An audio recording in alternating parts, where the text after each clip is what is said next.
It's EJ from Eyedesyn.com here with the 3dart.it guys. It's great being here in London, meeting you all. Check out the site, amazing guys, building the community here in London.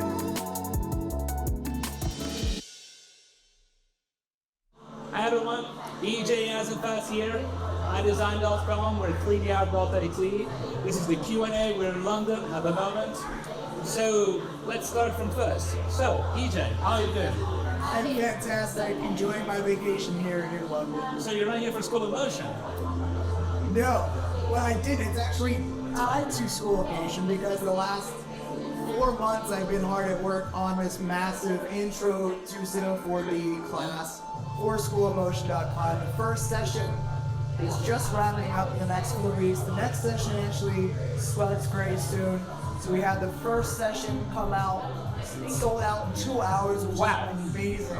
That's amazing. It was a lot of work. It was hard. It was probably some of the hardest tutorial recording I've done in a long time because my face had to be on screen the entire time. And your neck is on the line. I'm getting paid for this now. Like it's not just me worked over around on my website, not getting paid for it. So professional, you had to professional throw it up a little bit. So I had an extra pressure on myself, but I went from the recording maybe 45 minutes tutorials to some of these lessons were an hour and a half, 2 hours long, and very, very intensive and stuff. So it's a course that gets you from knowing absolutely nothing about Cinema 4D to feeling very, very comfortable.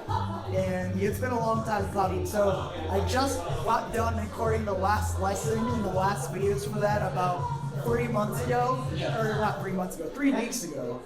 So me and my wife had this trip planned a long time ago. I'm not working a long time on this. I'm working a lot of long hours. So you're both in a vacation. My wife's a teacher. She has all of the summer off. So we're doing this, doing my European vacation. And let us here to London. And I sent a tweet out, like, hey, maybe in London. If you want to come out, we'll share a plane. We were actually supposed to sit at this tiny table over here. Wow. I don't know if it's actually just as big as this table. And that was not big enough. So we have an outside section that's like half full, which is amazing. With so many Londoners coming out, so I really appreciate London. You guys coming out, it's really, really great. Wow. So let's dig into it a little bit. So Let's do it. you're in London, and of course you're a rock star in motion graphics, especially for us, people of the underground scene. We see mostly people who are freelancing, most of us, some of us come abroad, and when we started we didn't have like a motion graphics school at all, of course. So we had to learn to develop out ourselves. So what's a little bit of your background? When you started in Cinema 4D, what's the history behind it now? So I like you, I go to school for this. I went to a fine arts school where I learned traditional drawing, painting, photography, not the digital kind where you actually went into a chemical room, a developer's room, and Me too. So sniffed all the chemicals and probably did something in my head. Yeah. And you go on stone. Yeah. Right, exactly. Which was fun in its own right. But yeah, a lot of traditional stuff, not so much computers. A little bit of Photoshop, a little bit of Illustrator. Honestly, I didn't know what I wanted to do. I knew I loved drawing. I knew I loved art. I didn't really appreciate it. I was a very naive kind of kid where I'm like, I know I like to draw. Wait, like I'm not going to be a comic book artist. I'm not that good. Yeah. But I know I want to get this. Honestly, a lot of who I am today is because of my dad and my uncle. So my family actually, my great-grandmother was a painter from some part England. I have some family from England and some family from Germany, Italy. The strong side of my dad's side of the family was always into art. So painters, and my dad got into graphic design as well as my uncle. And I just loved, when I was younger, my dad had a job in New York City, we're in Manhattan. I worked for ABC and NBC, And so I went there and I would go to work with them, you know, just go into the city and see what my dad's doing. He's doing stuff on the Quantel paint boxes, and that's like a giant Wacom tablet to us now. So I would just sit there and just play on that. It was amazing. You know, I think that got me hooked into drawing. And it's the moment when you feel like hooked up within technology, the human being, basically. Yeah, exactly. I remember that was the same start that I had when I started using Photoshop. Yeah. And I was being blown up when I was 8 years old. Yeah. I don't know how old are you? I'm 33. 35. We're 35, so we're Oh, close. man. We're close, basically. We're kids of the 80s. Paper is our shit, basically. Exactly. And when you actually started using Cinema 4D for your using tools, like your everyday job, actually you discovered that on my side, for example, I knew, like you, that I always wanted to do something that was related to art. But I didn't know what was that. I started with 3D renders for architecture. I started with a lot of stuff behind it. But then I ended up doing motion graphics for somehow. You never know where your life leads you. What was your path? Well, I think it's also because the same age. Motion graphics wasn't a thing until like the early 2000s, which is not that long ago. So I didn't even know about motion graphics when I went to college. Quite honest. Yeah. I mean, I graduated college in 2004. So a lot of things that are like classic motion graphics pieces were created around that time. I wasn't exposed to that. I knew what my dad was doing at a news station, doing broadcast graphics and like big 3D NBC logos, you know, stuff like that. So that was my exposure to it. I really didn't know about the other side of things. Like soon after I graduated, I got an internship at my dad's TV station in Pittsburgh, Pennsylvania. A very small local NBC news station. And I just did newswork, which was an amazing way to like cut my teeth in that world. I didn't animate yet. I kind of sat with a very good buddy of mine, Steve Benton. He was the guy who knew After Effects, taught me everything I knew about After Effects, got into that. I'm like, this is fun, animating things. Yeah. And then I got a job in Washington, D.C., working at the ABC station there. And I knew I loved 3D. When I saw 3D, I'm like, this is the future of motion graphics. I need to get into this. So I started with like 3D Invigorator, which was, you know, mainly text and shapes. And I knew a lot of that. It just was not a very fast workflow for that. And I'm not even sure, like our senior designer, they must have just found out about Cinema 4D because of the timing. I really do think it's the timing. Just the amazing job Maxon did with the MoGraph launcher. And when that came out, and that integration with the Adobe products and After Effects, I think that was just a logical step. And just all the work they did marketing and promoting that, it made it a easy, simple decision, logical progression for shops that wanted to go into 3D. Because that was just like the time they came out with the MoGraph module and just where the industry was going in motion graphics in general with more and more 3D. Like, you weren't moving things in 2D space and 3D, like 2D pros in 3D space and After Effects are doing some 3D stuff.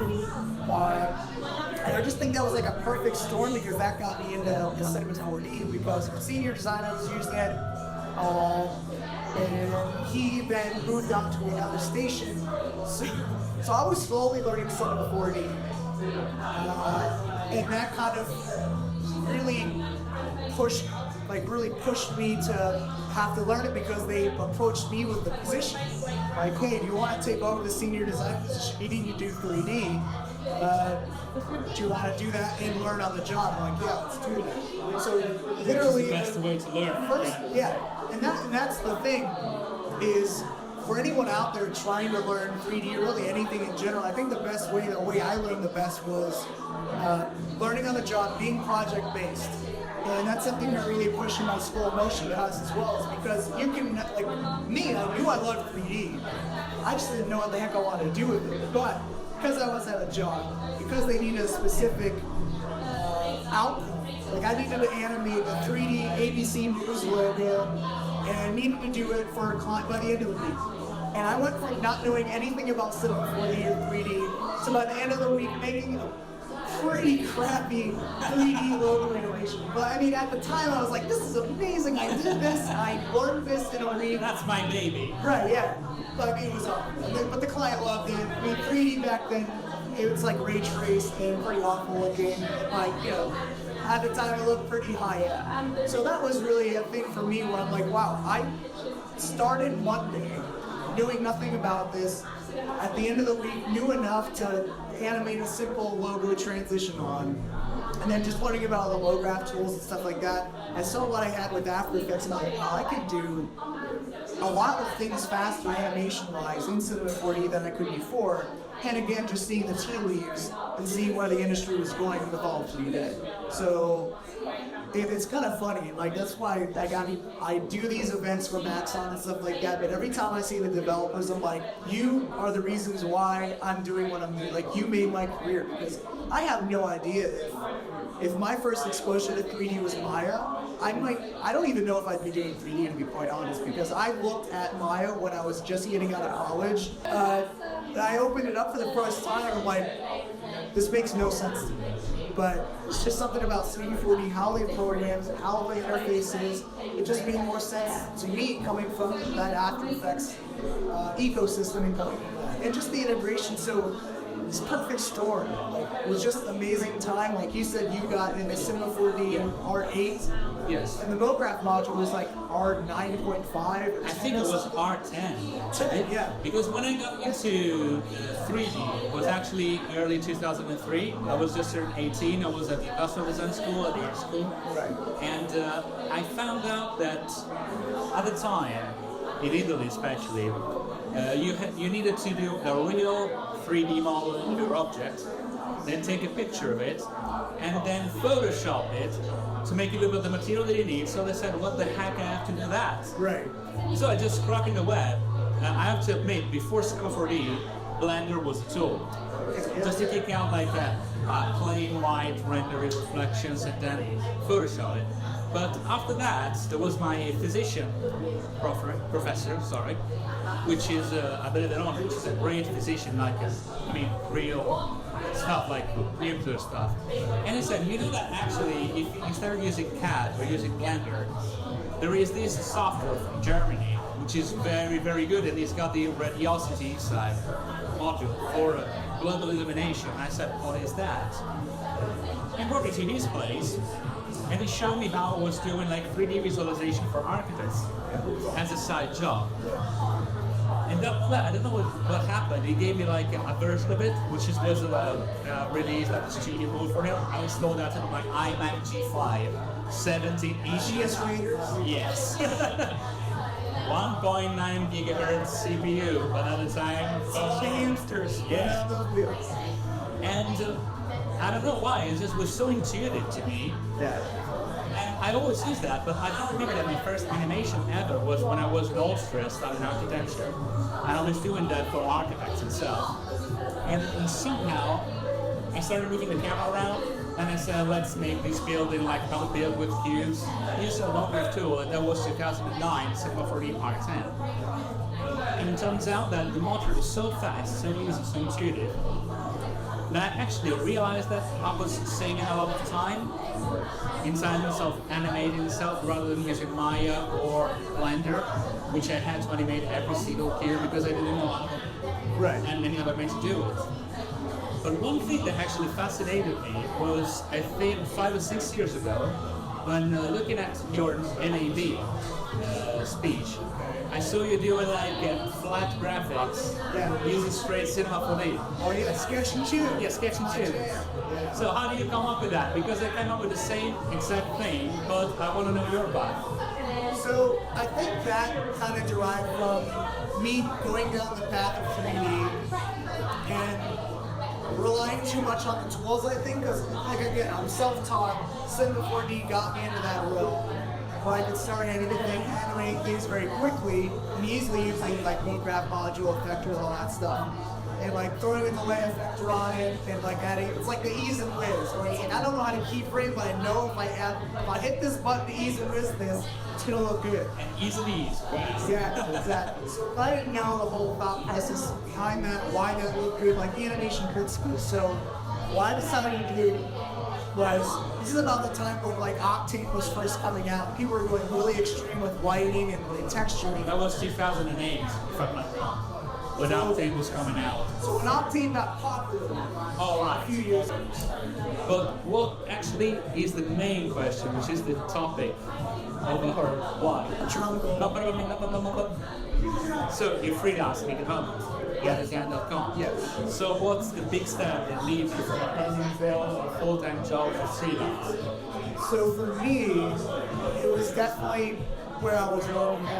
I worked in local news graphics, animating ABC logos, 3D ABC logos for about 6 years. And I think we all just get to a point where we realize in our job that, you know what, if I'm really going to progress and grow, I need to move on to something else.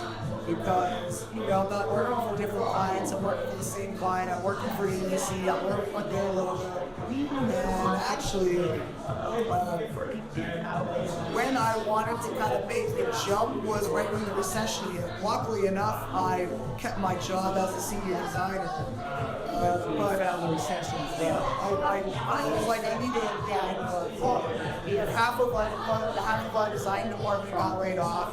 Local TV news, especially on, you know, wow. It hit like a peak, and then the recession, and then it's like news in general. Newspapers, like they're shrinking. It's old media. Local news is old media. And they're just trying to cope with the changing technology and everyone's getting that stuff online and not watching TV anymore. So I kind of saw the writing on the wall there, that they laid off that department and I never hired anyone back a few years later after things were well. So you know, after that, it was just kind of this air of like, are we getting fired at any time? Like everyone was very freaked out about their jobs. Like you were shaking out of inside. So I decided, you know what, I don't want to do this for the rest of my life. I can see the writing on the wall here. The moment they have reason to fire most of the graphics department, they're going to do it. I mean, I was talking to people in smaller, like I was in the 8th biggest market in America, Washington, D.C. And I knew people that lived in even smaller towns, like the middle of Virginia. And one guy was the editor, the producer, the graphic designer, and the pilot. I cannot know that kind of type of guy. Yeah. I've been in that position. Yeah, right. So I was like, I know that's what they're going to do with our department. They're going to get rid of everyone but one person, and they're going to do like maybe 10% of their job is going to be creative design, and the rest is going to be editing and all this other stuff. So I was like, I need to work towards doing something else. DC as a market is very politics related, and I don't care for politics or doing design for politics. We don't care. Yeah, because it's all very bad and very bad design, very bad aesthetics. It's getting a little bit better now, but I just knew DC as a market was not going to be, I wasn't going to be able to bring a full-time job that I was going to enjoy. So I was like, I need to work for freelance. And at the time in early 2010s, 2012, freelance is this like big thing, and I feel like that's where the term freelancer has become more and more sexy. I'm freelancing since then, basically, since 2009. Right. So I was like, I need to work towards this, and I started getting involved. Grayscale, I think, is a big part of building a community. And I've met a lot of really good friends on Princeton today. The one guy that popped in here that interrupted, my buddy Hammy, he's amazing. I've met so many people, got so many connections, and I'm like, you know what? If I know enough that I'm a hard worker, and I love what I'm doing, as long as you have that and you're plugged in the community, you can get some jobs, so you can do really well. And this was also around the time where I started doing tutorials, which I felt was another level of getting myself out and getting my name. So I feel like that was very lucky to have everything happen to me all at once. Like, I didn't do tutorials because I wanted to do tutorials. I did tutorials because I did a local meetup in DC, broke down a project I did in Sigma 4D, and they recorded it and sent it to Maxon, and they invited me to NAB. to go to Vegas. And I was like, I'm bad at public speaking. I need to practice this. So that's why I started doing tutorials as practice. So people started getting a response. He's gonna have a better voice. Oh, yes, yeah. Next thing, hey everybody. And then next thing you know, like, I'm doing what I'm doing now, to the point where I freelanced a lot. It was a lot of hard work. It was a lot of moonlighting. It was a lot of, my wife's downstairs, she'll tell you, I would come home from my full-time job, eat dinner, I would work from 7 till 2 in the morning for weeks on end, just building the freelance roster, because at the time, like, I didn't have any work that was worthy of show, because it was all news. I didn't want to work with news anymore, so I couldn't show that because that's what I was going to get hired for. So that's a big thing too. It's like, you put out the work you want to get hired for. It's a big choice, actually. Right. Yeah. It's a big. How do you feel when you actually step over it? Like, it's like a jump in the dark. I mean, it's Skydiving. Yeah. You gotta make sure that you're shooting bullets. Yeah. and if it doesn't happen, things. It's a fun ride. Yeah. It's a leap of faith.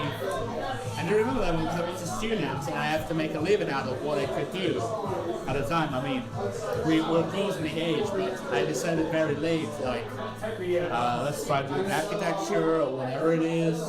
And actually it happened that freelancing as a 3D artist was getting me already a position in the industry, rather than finishing studying architecture and design and waiting another 10 years in apprenticeship and opening my own studio. So nowadays I do as a freelance, I got my own company and everything is set up. But I mean, it seems like we follow like the same path now. So it's the same leap of faith. Have you been scared? Okay. No, I mean, I actually, it's a funny story because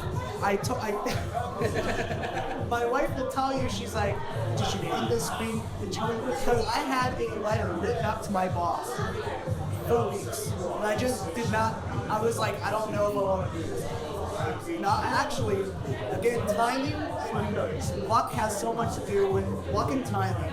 Because I was going to put in like 2 weeks, and something ended up happening. Because the only reason I was going to jump was because a project client reached out to me and was like, hey, I have a 3-month gig, do you want to do it? I'm like, yes.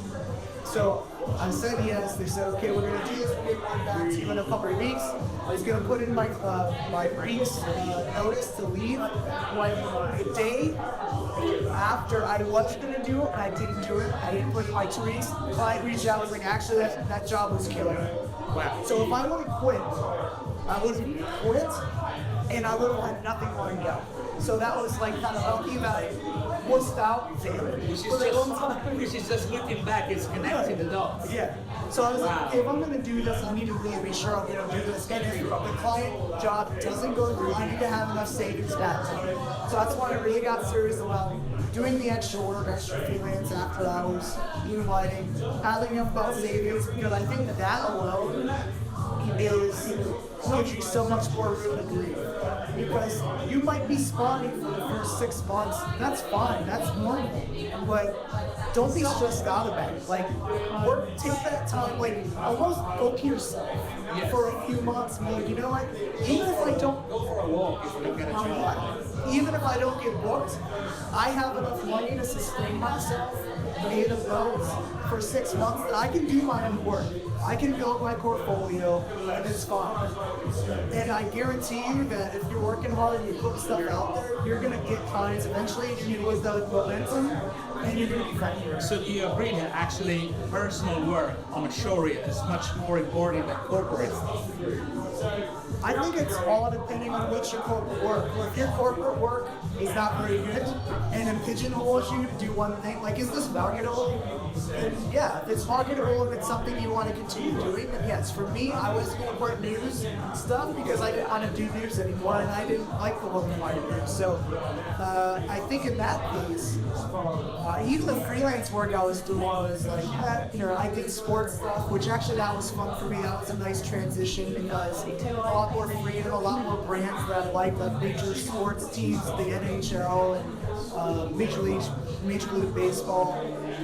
So that was like a good transition, but even that was like, okay, I don't want to animate any more sports 3D logos. I don't want to do more stuff like characters or whatever. But freelance allowed me to explore all these different things because if you think about what is your career, it's as an artist, you're being told to make something. It's not something you really want to do. It's the art director had the concept and you're like, oh, this is fun. This could be fun. You're not like if you wanted to learn character stuff, all you're doing is putting logos and like. How did you find time to do that? You're just a tool, basically. Exactly. So the freelance is very free. It's opening. I think it's. I think that when you do go freelance and you do get steady work, I think it is important to take maybe once a year. Book yourself for 2 weeks. Figure out something you want to learn. Like, do you want to learn ZBrush or something? Like, do you want to learn a new skill? You have the freedom to do that you wouldn't otherwise at a corporate job. So you have to do that in your own time. So it's very free. You get to fire bad clients, which was awesome too. I'm not available, sorry. Right, exactly. But I think if it wasn't for freelance, I would not be where I'm at today. Like I wouldn't have even been able to take the time off to go to NAB for a week to meet all the amazing people in this industry that I know to this day. And again, that's a Libra thing. So I feel like so much luck is involved, but luck finds you when you're putting yourself, like, no, it's not going to find you when you're just in yourself in the corner. You know, you gotta be active in the community, and I think that was the huge breakthrough in my career that was so fun. I see so many people now jump into freelance, and it's because of people you know on Twitter. There's so many people I met tonight that I just knew on Twitter, not I met them in real life. And it's just an amazing thing to know people from the other side of the world, and the internet, the age we live in, connects us so easily. Well, the amazing is for me and for us now, for the reality, like, before you were just a picture on the screen, actually you're flesh and blood, you're real. I pitch you. I will. And sure we got the fourth, and really this is just an amazing bonus. Like, I mean, when I say Rockstar before, I didn't mean like, actually you are a Rockstar, right? We've known like which you put yourselves out there so much, and you invest most of the time on social media to get yourself known. It's something that we just started doing this. I mean, for the other ideas getting harder. Most of the people who get players on that website is people from foreign countries rather than Italy, not Italy. Trust me, it's terrible. I've been working as a freelance here, my God. And when I just started working better and better when I go outside of my country. But so, on your point of view, and probably this is the question that is going to close our interview, what would you recommend for the outcome most designers? So, permanent role or the freelancing? I think it's funny because I think the industry is actually shifting back to more in-house because I think what's happening is that's all. What do you want to do? Like, do you want to learn on your own? Are you a good self-motivator? Because I think if you're not a good self-motivator, it's really, really hard. Because not only do you have to do the work, you have to promote yourself as well. So if you're not good at the business, if you're not good at promoting yourself, if you don't want to do all that overhead, then I think being on site is, especially being on site with people more talented than yourself. I think full-time jobs come in all varieties, even freelance jobs come in all varieties. I know some freelancers that are glad that they have the freedom to be freelance, but they're not happy, creatively fulfilled, but at the same time they have time on their own to do their own thing. I also know people that are on site, working for amazing companies, amazing studios. They work on really fun, challenging things, and they get to learn from some of the most talented people because they're surrounded by very extremely talented people. So I think it's not something I did and I've always wanted to do, but I feel like I'm getting too old for this crap. I don't mind to do that anymore. At the end of the day, it's about too old for this last one. I wish I had time working at a studio because I feel like it would have really jump-started my career. I would have learned a lot of things faster than learning on my own. It would have made me focus a lot easier too. So I think it's important to experience both. But I think every person experiences things differently, has their own goals in life. And I think it's important for that person to find an out for themselves. So if you're working at a studio and you're not being creatively fulfilled, maybe go freelance. If you're in a studio and you're not creatively fulfilled, maybe find another studio. So I know people that are extremely happy doing it, and it's all based on the person. For me, because I'm doing more teaching now, I couldn't do that doing a studio job. So I think this is kind of the path that it's like me. Even though I do have the best idea to do that at work, I feel like that my learning would have been accelerated. But there's so many things that happen in my life that I'm here sitting with you today because of those things. So I'm extremely happy, and I'm extremely honored and humbled to come to London and have you guys just show up. Thank you, me and to do this. So extremely appreciative of all the experiences I've had and all the connections I've had. And that's following your own path. Well, I think we've pretty much covered everything now, EJ. So, Thank you thank so you very much. much. It's a pleasure. It's been a pleasure to meet you. Nice.